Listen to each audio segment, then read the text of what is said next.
Mount Shasta seems to be full of strange secrets.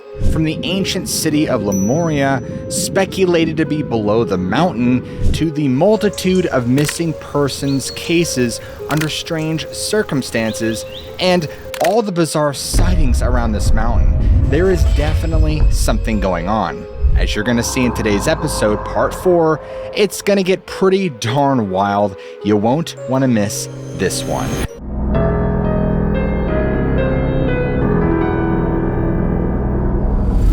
In 1976, 25-year-old Sherry Darwell, who lived in Redding, California, was an amateur filmmaker and hobbyist. During this time, she connected with another man, Ron Olson, and they began their romantic entanglement. Ron and filmmaking weren't Sherry's only interest, though. She had developed a fascination for all things Bigfoot. Now, you have to remember that at this time, Bigfoot was still far more fringe than it is today. You only had a few pieces of information publicly available besides the Patterson film. But she was determined to get to the bottom of this bizarre mystery and hopefully capture some convincing footage of this strange, elusive beast we all know and love. In May of that same year, springtime arrived. It was here that Darwell would go on a massive journey into the wilds of the Six Rivers National Forest located in Eureka. Now, she didn't go by herself. She brought along her boyfriend at the time, Ron, and 2 other filmmakers, Ed Bush and Terry Gaston. Little did they know what was about to happen. The expedition started off simple enough.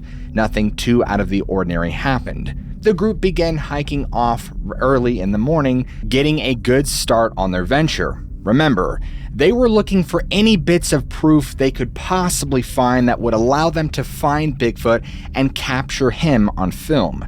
The only real checkpoint they had in mind was the Bluff Creek area because that was where the Patterson-Gimlin Bigfoot footage was taken. At some point during their hike together, all of them were lost in conversation, following each other in a line, and at this point, Darwell was in last place. Now, at this time, they were a little nervous about their adventure, but their conversations were lively enough that nothing was too ominous yet. They got to a spot in the trail that was heavily wooded, so Ron had to climb up over this vast fallen redwood tree and turn around to offer a hand to Ed and Terry and help them one by one. And he grabs each of their hands and helps them over the fallen tree, and he turns around to offer his hand to Sherry when he notices something. She's not there. In fact, he begins looking around frantically, but he doesn't see any signs of her anywhere. So he quickly turns to Ed and Terry and asks them if they know where she is or if they have seen them at all. They all began exchanging confused glances and started looking around, shouting her name to see where she had gone. But as it seems, it was as if she had simply vanished. The 3 quickly put their heads together and decided to backtrack and see if they could find her anywhere along the trail. After all, it's possible she got distracted and didn't communicate that she would go off trail. Worse, something happened and they didn't know it. Acting quickly, they all began running back down the trail in the direction they were going for quite a few miles, and unfortunately, they still did not find any signs of her anywhere. At this point, it was beginning to go into the evening. They were getting very concerned because Ron's girlfriend was in the wilderness. None of them knew how or when she had separated from the group. At this point, they reached a ranger station and reported her as a missing person. This is when a massive missing person search began for Darwell. They had large teams scouring the national forest looking for this woman in conjunction with cadaver dogs, the whole 9 yards. Folks, this massive missing person search went on for an entirety of 3 days all throughout the area. Unfortunately, there was no sign of her ever found. It is so genuinely bizarre that it makes you wonder what happened to this woman. Well, just wait because it gets much hairier. While this massive search is going on for Darwell, many miles away at a ski lodge, this disheveled, dirty, filthy, exhausted-looking woman just waltzes right in, and immediately everybody turns around and starts looking at her because of how out of place she looks. This woman looks like she's been living in the wilderness for days on end, and as you can imagine, she's very unkempt in appearance. Something interesting that all the eyewitnesses who watched this woman walk into this lodge was that she was carrying something in her hands, specifically a bushel of lilies and twigs. What's also strange is the general expression on her face. She appeared very disoriented and kind of like she didn't really know where she was. It's almost as if she was in a strange, lucid stage. Now, it wasn't long before connections were made and people realized that this missing woman was, well, you guessed it, Miss Darwell herself. And so it wasn't long before authorities arrived and she was reunited with her friends and Ron, her boyfriend. As you can imagine, all of them were so relieved that she was found and that she seemed relatively okay. At least physically. Plot twist coming soon. And they kept questioning her and asking her, "What happened to you? Where did you go?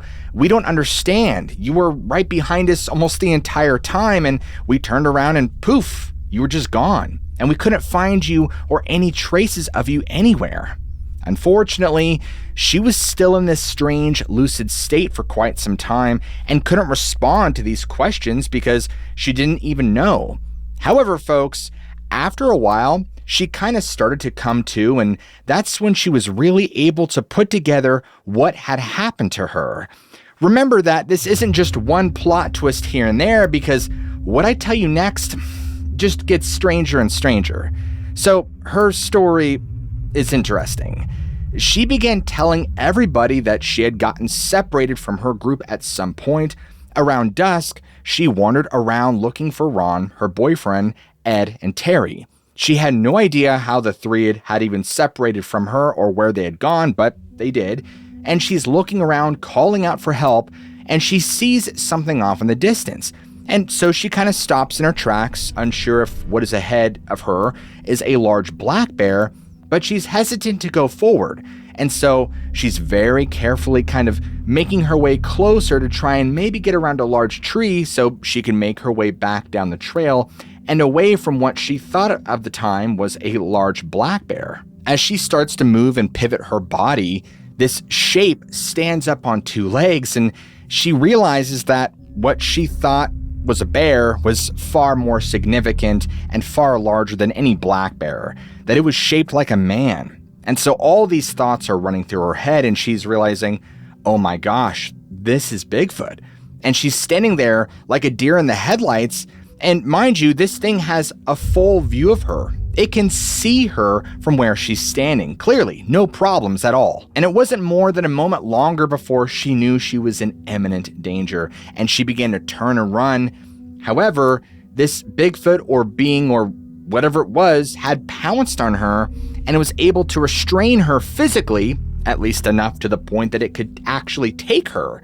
According to Darwell, this thing had dragged her all the way to this spot in the forest, a place that she referred to as this thing's den. This is where she was held captive for the next few days. Now, it's not exactly explained how she was kept in this den, if she was physically tied up, or if maybe this thing was just standing guard. We don't know.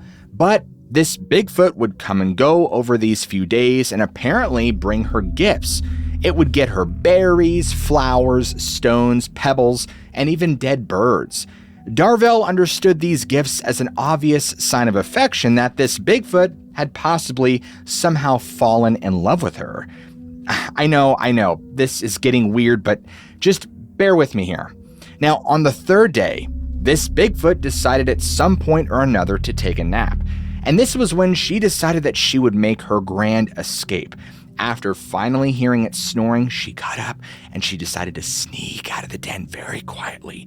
And she had to be very careful because she had to go past it and did not want to wake it. So she couldn't even imagine the consequences if that happened. Maybe it would decide to eat her. We don't really know. Now, it took her quite a bit of time to get out of there, and she made her way out of this forested area. And once she traveled a few miles and found a road, she followed it. This was when she made her way up to the ski lodge. where she was discovered to fortunately be alive. Remember that she went public with this story, and this was her official explanation for where she was for the last 3 days. As you can imagine, the flack she got for the story was immense. If you think you'd get crap for this nowadays, imagine telling this story back in the 70s. I mean, it seemed incredibly outlandish to most people, and she was obviously lying. The question is, what was she hiding? No one seemed to know or understand why she would make up something as ridiculous as a Bigfoot kidnapping her. Funny enough, they began calling her the Bride of Bigfoot. Well, that is pretty funny. I'll tell you who wasn't laughing. The authorities. They took it all as one big prank and weren't too happy about it.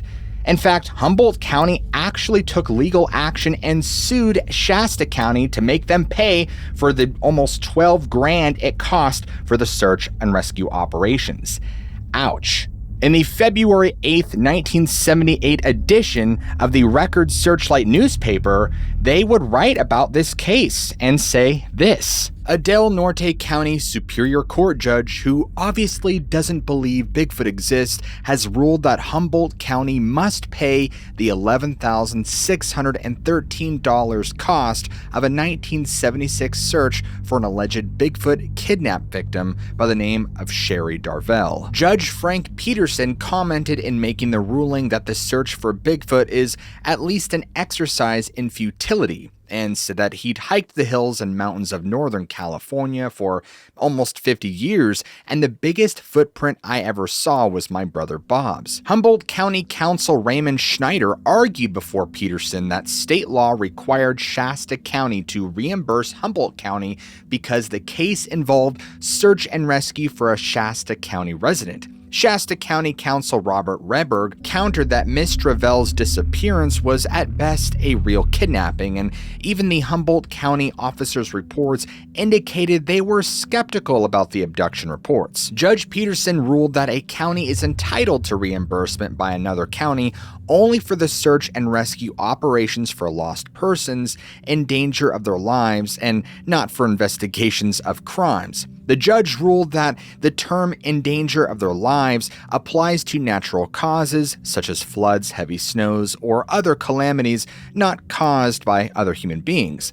Reberg said he was pleased with the judge's decision, but he said he sympathizes with the dilemmas faced by Humboldt County officials, ranging from whether to begin the search for Miss Darwell to trying to determine who should pay for the cost of the search. Reberg said that if Humboldt County authorities had been willing to stipulate that Bigfoot is a Shasta County resident, negotiations over the cost might have been possible. However, folks, the plot twist just keeps coming and coming. Even stranger was the fact that Darwell's fellow filmmakers, Bush and Gaston, claimed that they even captured actual footage of this Bigfoot capturing and kidnapping Darwell. Well, that's interesting because when the search operation began, the song they sang was a much different tune. Of course, they didn't mention this until she came out with her story. Then they came out and mentioned this, and guys, the icing on the cake. They have the footage. They have had the footage. The supposed smoking gun that Bigfoot is real and that it captured Darwell, but they refuse to ever release it to the public. Seems a bit fishy, doesn't it? With all of this craziness going on, she then decided that she might as well profit from the story because why not? So she sold her story to the Weekly World News for $250. Unfortunately for her, she didn't really get the fame or notoriety from this that she was expecting, and her story would soon fade into obscurity. This story is truly fascinating because things begin to unravel even more when you look under the car's hood. For starters, Ron's father was a man named Frank, and he just so conveniently happened to work for the A&E Film Distribution Company, the same company that was owned by Russell Nyhart. But wait, there's more. Apparently, Russell Nyhart is good friends with a man by the name of Jerry Romney, who is also a pretty big deal at the same company and very well known in the fringe cryptozoology circles for a bizarre reason. Ready for this? His claim was that he was the man in the gorilla suit in the famous Patterson-Gimlin film. Even crazier is he claimed that he signed all of the payroll checks for Roger Patterson from July to October 1st in 1967. Now, is it just me, or is there some sort of weird Bigfoot hoax pattern going on here? Is there even a conspiracy? I mean, it makes you wonder. But the strangest aspect of this story is that even today, Darwell defends that her story is true down to every last word, and she has never relented. If she is lying, it would make sense, because if she admitted it was a hoax, I mean, that's money lost. But if she is telling the truth, then that means there is some strange interspecies affairs going on. Now, before this story comes to a close, I will give Darwell one point in her defense, because this isn't the only story of someone to have been supposedly captured and taken against their will by a Bigfoot or clan of Bigfoots. And, well, you can fill in the blanks on what happens. There are some stories where the victims were made to copulate, and others were taken as playthings. In fact, look no further than the Albert Ostman story, because this too details a very similar experience to what Darwell had. Also, if you want to get weirder and darker, this video I made months ago about a bizarre experience that had a railroad worker in Southern Oregon back in the early 1900s, they detail a far more disturbing account. One that includes bondage, licking of hands and feet, and forced interspecies copulation. If that sounds like a good time to you, there it is. Unfortunately, an overwhelming number of questions about this entire story remain unanswered. And the most prominent question is whether Darwell's story was a complete fabrication, or one of sincerity convoluted by obscure and ridiculous circumstances. The truth will forever remain a mystery.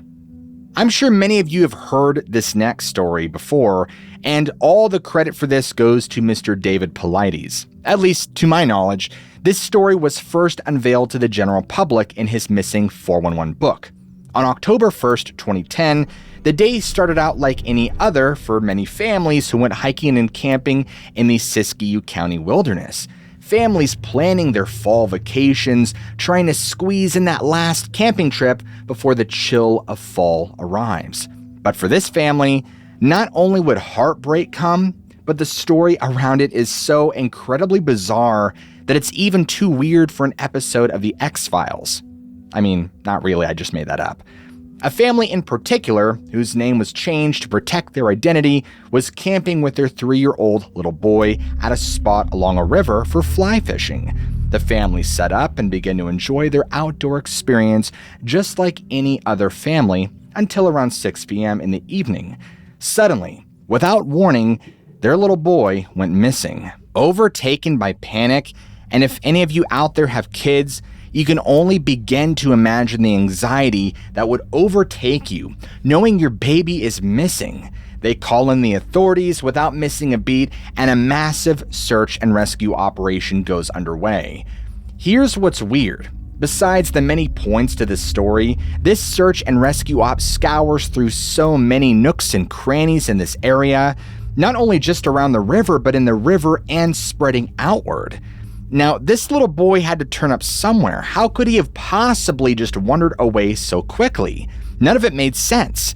Now, folks, it will get wild if you're unfamiliar with the story, so buckle up. 5 hours after this boy went missing, so we're talking around 11 p.m. or midnight. It's not exactly specified whether it was 5 hours after the search began or 5 hours after he went missing. Either way, the boy was miraculously found. And even better is that he did not appear to be harmed. He was in a strangely confused state, and he didn't know where he was. What's also odd about all of this is that this exact search and rescue team had scoured this area multiple times already, and for whatever reason, he was nowhere to be found.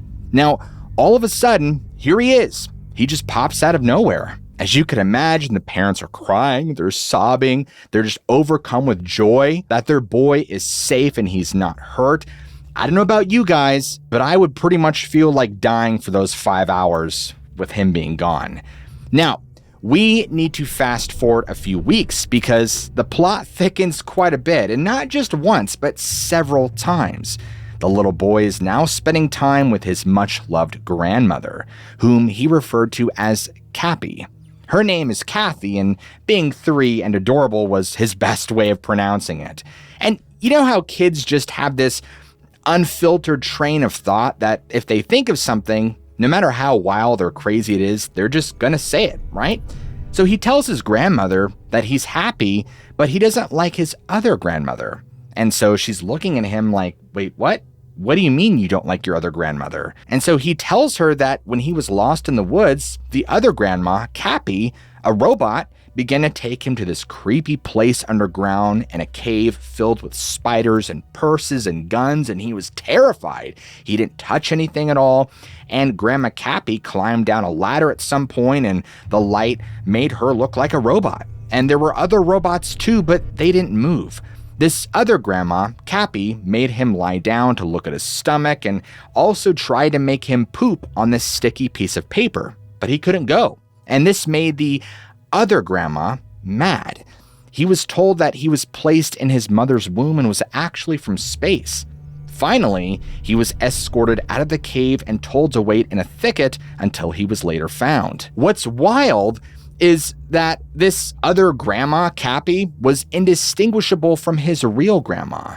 He told her that she had the same hair, feet, and face. I'm laughing because that's definitely something a 3-year-old would say. A real living doppelganger. Now, the grandmother's theory is that the grandson was actually describing a hologram, but it's hard to say because we must decipher what they said. Who knows? What's interesting about this case is that after he told his grandma this, she was rightly horrified by it and immediately called the boy's father about it. And the father told her that his son had told him the same story, no details changed at all.